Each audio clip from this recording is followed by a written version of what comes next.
Hello everybody, it is Fighter11 here, obviously, and as you all know, hopefully know, the Battlefield 3 beta has been out for quite a few days now, but I decided to make a video on it to show you if I like it or not. Not saying yet, but you'll discover it at the end of the video. This was one of my first games, so wasn't too good yet. I also skipped some clips because it's pretty much my deaths and me changing classes, so nothing really special. If you want to know the score of my game, it will be in the description. Um, and I will be talking about everything that has been bad and everything that has been good so far. It has only been the beta, so it will change a lot in the full game. More game types, more maps, all that, bug fixes, all that. Firstly, the game has, I guess it has pretty decent recoil, especially on this AK here. It has quite a bit. It's good, very good for close range, and but if you had a grip with it's much better. And the first thing you will actually notice in this whole game, everybody, and I mean everybody, camps in this game.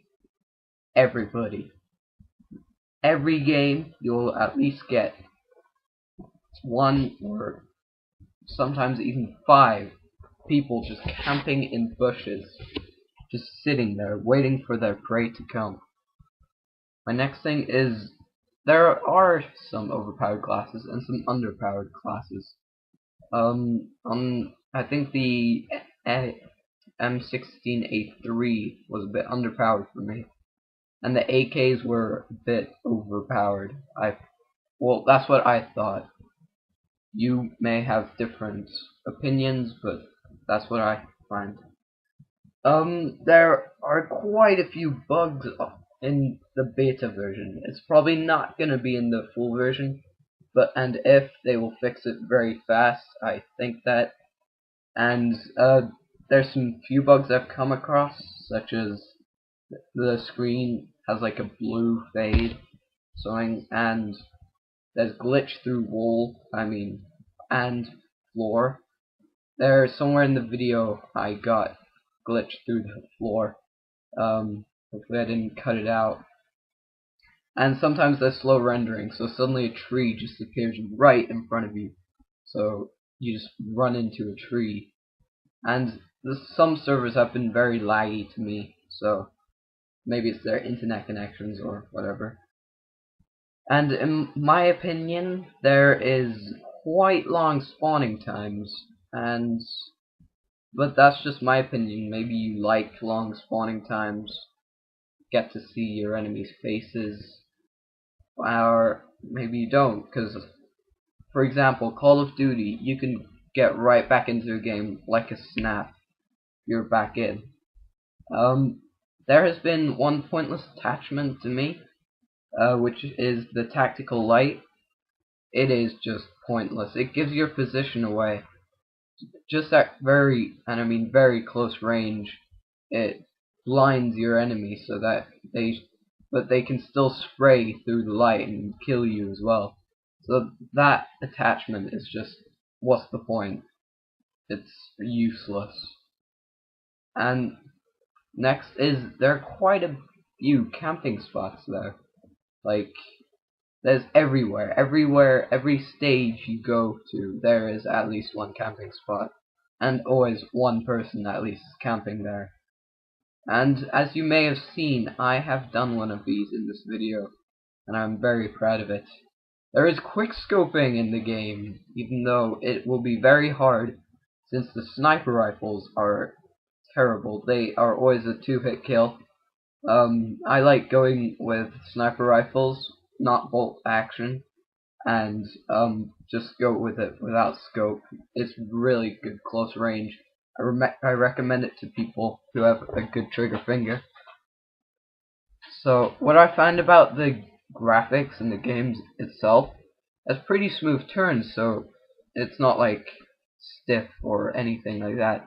As a moving HUD, HUD is heads-up display, like the mini-map down there, and you can also see your feet. It's pretty cool. I like that.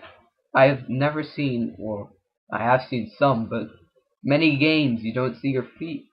You look on Battlefield 3, you look on the floor, you see your feet. There you go, there you have them. Also about the heads-up display, the mini-map, I find personally is pointless. Unlike COD it's very useful, because you can see all the red dots showing up on the map. Down at the mini-map on Battlefield 3, you cannot see anything. Like, if someone shoots, there's barely a red dot there. So, that's kind of pointless too. The game type so far, which is in the beta, called Rush, I find is a actually pretty good kind of game type. It's like Demolition and Team Deathmatch, just stuck together, and it has more bomb sites.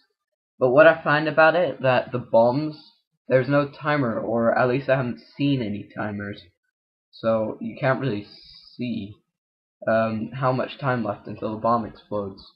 Also, the bomb timer is pretty, like, it explodes pretty fast, I find, my opinion. Whenever a bomb gets exploded, it explodes like 10-15 seconds after.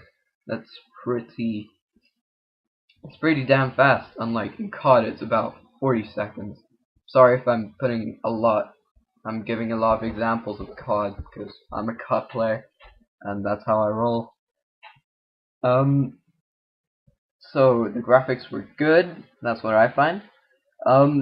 You can also break objects, like if you shoot a bench, the bench actually breaks, and that I find is pretty cool. Like if you also shoot, it's a very good, it gives a lot of detail in the game. Now, as you just saw there, I just completely failed with knifing, and I like that, because then people can't just go knifing, like going knifing around. They actually have to start using their gun, not only meleeing them. That was about 4 fails with the knife right there, and that was a bit embarrassing, but it's still in there. The one thing that annoys me the most about this game, I hope they fix it in the full game, but when you want to play with your friends, you make the private party, and when you try to join a game, usually you're never on the same team. Me and my friends, we have been like on opposite teams, like mostly, and it's pretty annoying. And also, like squads, you're never in your friend's squad, or at least I've never been in a friend's squad. So it's just they should really work on that, fixing that. And what as that happened to me and my friend, we decided to try and boost. Since the sniper has this mobile spawn point, we can go to the island, if you know what I mean, on this map. It's where this position is. It's like behind me right now in the map. And we would go to that island, and then I'd set down a mobile spawn point, and then he'd just kill me, and he'd get points. And if you don't know what the mobile spawn point is, which I hope you do, it's what the sniper gets as an equipment. He can put it down, and anyone in his squad or himself can then spawn at that spot. So you could also pretty much spawn kill with this. It's like the tactical insurgent, just it's got a lot more uses. It's got way more uses. So it's very, very easy to boost in this game. As I already told you now, the sniper rifle without scope is pretty good, but sometimes the hit detection is pretty bad. And like you just saw here, and here's another example right there. And I don't know if it was me missing all the time, but I didn't really think so, so got a bit annoyed there. So this gameplay is wrapping up, and what I'd rate this game, I'd rate it 9 out of 10. If they fix all the bugs and they have a good gameplay and all that, it would be a perfect game. It would just be perfect. Thank you for watching, guys. Hope you have enjoyed, and please comment, rate, do all that. Thank you. Good night.